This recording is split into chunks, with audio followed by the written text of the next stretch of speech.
அன்பார்ந்த சகோதர சகோதரிகளே, உங்களுக்கும் உங்கள் குடும்பத்தில் உள்ள அனைவருக்கும் சமாதானம் உண்டாவதாக. ஆமென். அன்பார்ந்த சகோதர சகோதரிகளே, இன்றைய நாளின் தியானத்திற்காக நாம் எடுத்துக்கொண்ட இறை வார்த்தை புனித பவுல் கொரிந்தியருக்கு எழுதிய 2ஆம் திருமுகம் 9ஆம் அதிகாரம் 12வது இறை வார்த்தை. நீங்கள் திரு தொண்டாக ஏற்றுக்கொண்ட இப்பணி இறை மக்களின் தேவையை நிறைவு செய்வது மட்டுமன்றி பலர் கடவுளுக்கு செலுத்தும் நன்றியின் நிறைவாக அமையும் என்று புனித பவுல் இங்கு எழுதுகிறார். ஏழை இறை மக்களுக்கு நாம் உதவி செய்யும் போது அநேக ஏழை இறை மக்கள் கடவுளுக்கு நன்றி செலுத்தி அவரை போற்றி புகழ்கிறார்கள் என்று புனித பவுல் இந்த இறை வார்த்தைகள் வாயிலாக சொல்லுகிறார்.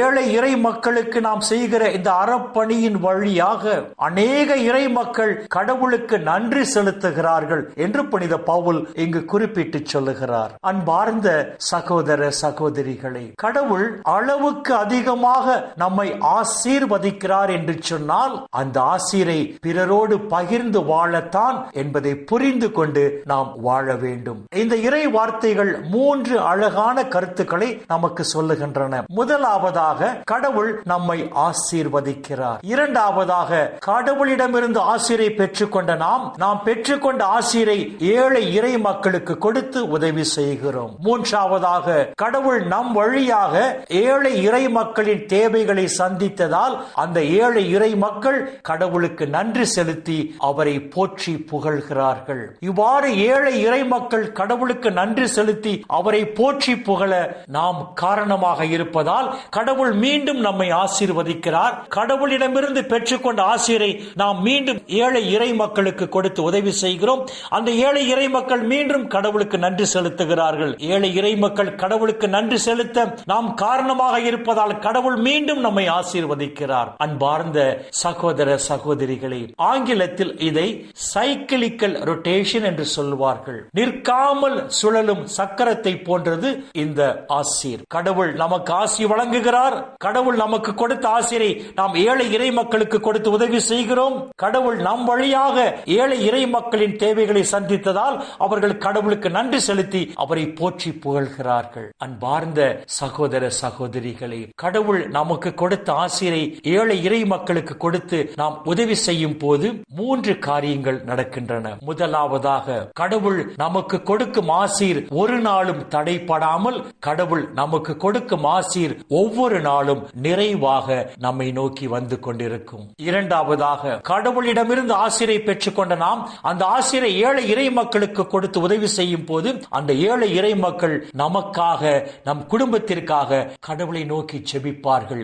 இவ்வாறு அந்த ஏழை இறை மக்கள் நமக்காக, நம் குடும்பத்திற்காக கடவுளை நோக்கி ஜெபிப்பதால் கடவுள் நம்மையும் நம் குடும்பத்தையும் சுற்றி வேலி அடைத்து பாதுகாக்கிறார். மூன்றாவதாக, நம்முடைய இந்த சாட்சிய வாழ்வு அநேக மக்களும் இந்த அறப்பணியை செய்ய ஒரு தூண்டுகோலாக இருக்கிறது என்பதை நாம் மறக்க முடியாது. அன்பார்ந்த சகோதர சகோதரிகளை, கடவுள் நமக்கு கொடுத்த ஆசீரை ஏழை இறை மக்களோடு பகிர்ந்து வாழ்வோம். அப்பொழுது கடவுள் இந்த உலகிலும் நம்மை நிறைவாக ஆசீர்வதிப்பார். நம்மையும் நம் குடும்பத்தையும் வேலி அடைத்து பாதுகாப்பார். மேலும் நிலை வாழ்வையும் நமக்கு பரிசாக தந்து நாம் மகிழ்ந்திருக்கும்படி செய்வார். இந்த இறை சிந்தனைகளோடு நாம் ஜெபத்திற்குள் கடந்து செல்வோம். எங்களை நேசிக்கிற நல்ல பிதாவே, அப்பா, இந்த உலகில் இன்னும் ஒரு நாளை நீர் எங்களுக்கு சேர்த்து தந்தீரே.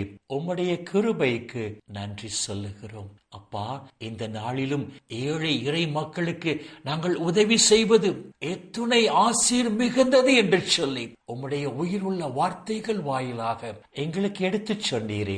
அப்பா, உமக்கு நன்றி சொல்லுகிறோம். விண்ணக விருந்தில் பங்கு பெற அழைப்பு பெற்ற நாங்கள் தேவரீர் எங்களுக்கு கொடுத்த ஆசீரை ஏழை இறை மக்களுக்கு கொடுத்து உதவி செய்து இந்த உலகில் ஒளியின் பிள்ளைகளாக நாங்கள் வாழும் போது அப்பா, இந்த உலகிலும் தேவரீர் எங்களை ஆசீர்வதித்து இந்த உலக வாழ்வின் முடிவில் நிலை வாழ்வையும் பரிசாக பெற்றுக் கொள்ளும்படி செய்வீராக. அப்பா பிதாவே, இந்த இறை செய்தியை கேட்கிற எல்லா மக்களையும் அவர்கள் குடும்பங்களையும் உம்முடைய பாதத்தில் அர்ப்பணித்து செபிக்கிறோம். இந்த இறை செய்தியை கேட்கிற எல்லா மக்களையும் அவர்கள் குடும்பங்களையும் அப்பா விண்ணக ஒளி பீடத்திலிருந்து தேவரீர் நிறைவாக ஆசீர்வதி இந்த நாளில் இவர்கள் தேவைகளை நிறைவாக சந்தித்து இவர்கள் வாழ்நாள் முழுவதும் மகிழ்ந்து களி கூறும்படி செய்வீராக. இயேசுவின் பரிசுத்த நாமத்தில் செபிக்கிறோம் நல்ல பிதாவே. ஆமேன், ஆமேன், ஆமேன்.